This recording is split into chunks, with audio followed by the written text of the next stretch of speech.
हिजाब पर हाईकोर्ट का बड़ा फैसला। हिजाब पहना तो लगेगा भारी जुर्माना। क्या हिजाब का है मुस्लिम धर्म से कनेक्शन? नमस्कार, मैं हूं परवीन शेख और आप देख रहे हैं कैपिटल टीवी की स्पेशल स्टोरी।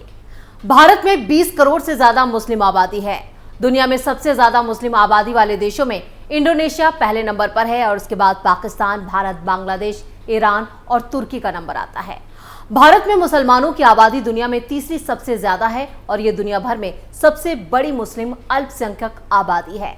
इतनी बड़ी आबादी के भारत में रहने पर कुछ विवाद और सवाल भी खड़े होते हैं, लेकिन इन सवालों के पीछे की सच्चाई कुछ और है। जब देश तेजी के साथ विकास कर रहा है तो मुस्लिम समाज क्यों अपनी कुरीतियों को छोड़ने को राजी नहीं है? इनमें से एक है हिजाब पर विवाद। भारत के कई राज्यों में स्कूल कॉलेजों में हिजाब पहनने पर रोक के खिलाफ चल रहे विवाद के बीच बॉम्बे हाईकोर्ट ने एक अहम और बड़ा फैसला दिया है। हाईकोर्ट ने कुछ मुस्लिम छात्राओं की एक याचिका पर स्पष्ट कर दिया कि उन्हें कॉलेज में बुर्का पहनने की इजाजत नहीं दी जा सकती। इसके साथ ही हाईकोर्ट ने शैक्षणिक संस्थानों में यानी एजुकेशनल इंस्टीट्यूट में बुर्का, नकाब पहनने की इजाजत देने की मांग वाली याचिका को खारिज कर दिया। दरअसल मुंबई के एनजी आचार्य और DK Maratha college of art, science and commerce की 9 छात्राओं ने कॉलेज प्रशासन के लागू किए गए ड्रेस कोड को चुनौती देते हुए याचिका दायर की थी, जिसके तहत परिसर में हिजाब पहनने पर रोक लगा दी गई। बीएससी और बीएससी कंप्यूटर साइंस प्रोग्राम के सेकंड और थर्ड टर्म में पढ़ने वाली इन छात्राओं का तर्क था कि ड्रेस कोड उनकी निजता, गरिमा और धार्मिक स्वतंत्रता के मौलिक अधिकारों का उल्लंघन करता है। मुंबई के चैंबूर में मौजूद आचार्य कॉलेज में हिजाब पर बैन लगा दिया गया था और इस बैन के खिलाफ 9 छात्राओं ने हाईकोर्ट में याचिका दायर की थी। छात्राओं ने हिजाब पर बैन हटाने की मांग की, साथ ही कॉलेज प्रशासन पर धर्म के आधार पर पक्षपात करने का आरोप भी लगाया। याचिकाकर्ता छात्राओं का दावा था कि नया ड्रेस कोड गोपनीयता, गरिमा और धार्मिक स्वतंत्रता के उनके मौलिक अधिकारों का उल्लंघन है। एक छात्रा जैनब चौधरी ने कहा था कि कॉलेज में कोई हमारी मदद नहीं कर सका, ऐसे में हमें बस कोर्ट का रास्ता नजर आया। लेकिन बॉम्बे हाईकोर्ट के इस फैसले से एक बार फिर साफ हो गया कि हिजाब पर जो फैसला आया है वो बिल्कुल सही है, क्योंकि हिजाब मुस्लिम धर्म का हिस्सा नहीं है। इसे धर्म से जोड़ना पूरी तरह से गलत है। वैसे सुप्रीम कोर्ट में भी हिजाब को लेकर अपना बड़ा फैसला जो है वो दे चुका है। कैसे शुरू हुआ था हिजाब विवाद? क्या था कर्नाटक हाईकोर्ट का फैसला? हिजाब विवाद पर सुप्रीम कोर्ट के 2 जजों की बेंच का बटा हुआ फैसला 13 अक्टूबर 2022 को आया था। दरअसल मामला कर्नाटक के स्कूल कॉलेज में ड्रेस कोड के पालन से जुड़ा था। मामला 15 मार्च को दिए गए फैसले में हाईकोर्ट ने ड्रेस कोड के पालन के आदेश को सही ठहराया था। यह भी कहा था कि हिजाब इस्लाम का अनिवार्य हिस्सा नहीं है। इसके खिलाफ सुप्रीम कोर्ट में 24 याचिकाएं दाखिल की गईं। मामले की 10 दिन चली सुनवाई के दौरान हिजाब समर्थकों की दलील मुख्य रूप से धार्मिक स्वतंत्रता और व्यक्तिगत पसंद पर केंद्रित रही। वहीं राज्य सरकार ने स्कूल कॉलेज में अनुशासन के बिंदु पर जोर दिया। हिजाब का समर्थन कर रहे याचिकाकर्ताओं की तरफ से वरिष्ठ वकील दुष्यंत दवे, सलमान खुर्शीद, हुजैफा अहमदी, देवदत्त कामत और संजय हेगड़े ने बहस की। उन्होंने कहा कि अगर हिजाब को एक धार्मिक फर्ज की तरह मानते हुए लड़कियां यूनिफॉर्म के रंग का स्कार्फ अपने सिर पर रखती हैं तो इससे किसी भी दूसरे छात्र का कोई अधिकार प्रभावित नहीं होता है, इसलिए रोक लगाने का आदेश गलत है। सरकार ने यूनिफॉर्म पालन करने का दिया आदेश।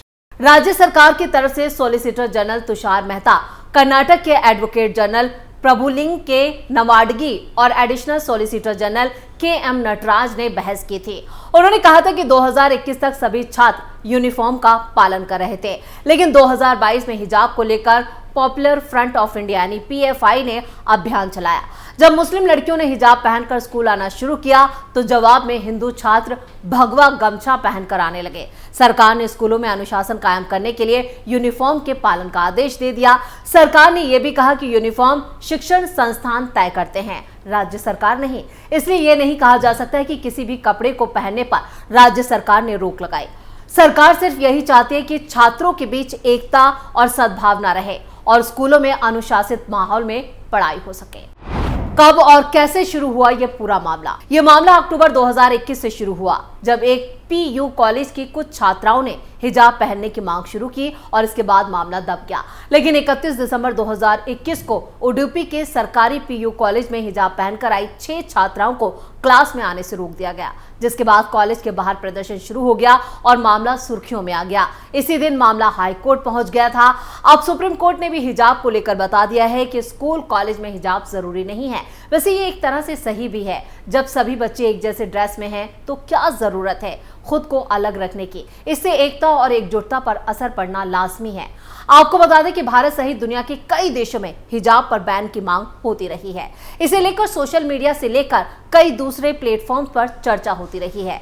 लेकिन भारत में राजनीति की रोटियां सेकने वाले कुछ नेता और विदेशी सोच से संचालित लेफ्ट लिबरल गैंग इसका विरोध करता रहा है। अब हिजाब को लेकर एक मुस्लिम देश तजाकिस्तान ने बड़ा फैसला लिया है। अफगानिस्तान के पड़ोसी देश तजाकिस्तान ने अपने देश में महिलाओं के हिजाब पहनने पर पाबंदी लगा दी है। तजाकिस्तान करीब 98% आबादी मुसलमानों की है। नए कानून के मुताबिक देश में हिजाब पहनने और दाढ़ी रखने पर बैन लगा दिया गया है। अगर कानून का उल्लंघन करते हुए कोई पाया जाता है तो उसके खिलाफ कानूनी कार्रवाई की जाती है और उस पर भारी जुर्माना भी लगाया जाएगा। तजाकिस्तान के अधिकारियों का मानना है कि ये इस्लामी कट्टरपंथ को बढ़ावा देता है। हिजाब को उन्होंने पराया परिधान करार दिया। भारत के कई राज्यों में स्कूल कॉलेजों में हिजाब पहनने पर रोक के खिलाफ चल रहे विवाद के बीच एक मुस्लिम देश से नजीर बनने वाला फैसला सामने आया है। हिजाब पहनने पर लगेगा भारी जुर्माना। तजाकिस्तान सरकार का कहना है कि महिलाओं को हिजाब नहीं पहनना चाहिए। तजाकिस्तान सरकार के कानून में किए गए नए संशोधनों के अनुसार कानून के उल्लंघन पर भारी जुर्माना लगाया जा सकता है और इसका मतलब यह है कि अगर ताजिक महिलाएं हिजाब पहनती हैं तो उन्हें भारी जुर्माना भरना पड़ सकता है। इन कानूनी संशोधनों का उल्लंघन करने वालों पर यहाँ पर जो ताजिक मुद्रा है यानी कि सुमोनी, उसमें 7,920 सुमोनी और 39,500 सुमोनी के बीच जुर्माना लगाया जा सकता है। इसके अलावा कानून ये भी चेतावनी देता है कि इस क्राइम को करने वाले सरकारी अधिकारियों और धार्मिक अधिकारियों पर भी 54,000 सुमोनी से 57,600 सुमोनी तक का जुर्माना लगाया जाएगा। हिजाब को बताया गया पराया परिधान। एशिया प्लस की रिपोर्ट के मुताबिक संसद में पारित बिल में हिजाब को पराया परिधान करार दिया गया है, जिसका ट्रेंड हालिया सालों में मध्य पूर्व के देशों से तजाकिस्तान में आना शुरू हुआ। इस कानून में हिजाब, इस्लामी स्कार्फ, इस्लामी परिधान की दूसरे पारंपरिक वस्तुओं के पहनने पर बैन लगाया गया है। तजाकिस्तान के अधिकारियों का मानना है कि ये इस्लामी कट्टरपंथ को बढ़ावा देता है।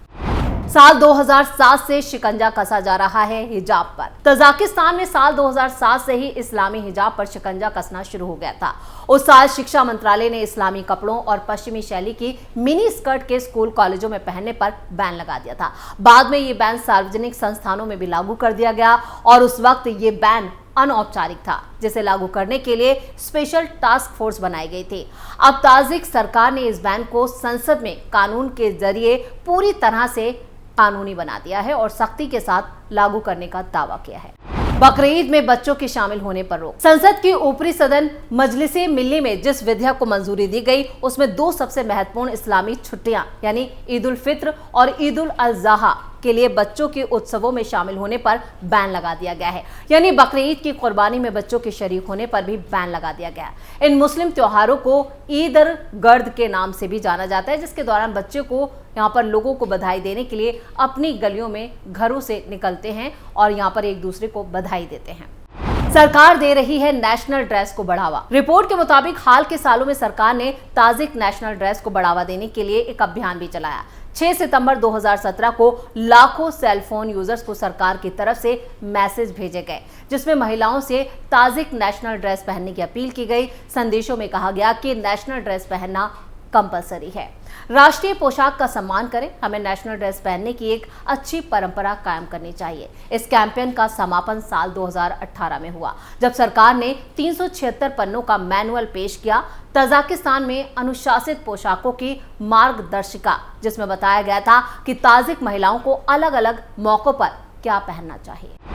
दाढ़ी पर अनौपचारिक बैन। तजाकिस्तान ने अनौपचारिक रूप से घनी दाढ़ी रखने पर भी प्रतिबंध लगा दिया है। पिछले एक दशक में हजारों पुरुषों को कथित तौर पर पुलिस ने रोका और इनकी इच्छा के विरुद्ध उनकी दाढ़ी कटवा दी गई। फ्रांस, रूस सहित कई मुस्लिम देशों में हिजाब पहनने पर बैन। फ्रांस और बेल्जियम में हिजाब पहनने पर बैन है। फ्रांस के पूर्व राष्ट्रपति निकोला सार्कोजी ने हिजाब पर बैन लगाया था। फ्रांस में नियम के उल्लंघन पर जुर्माने का भी प्रावधान है।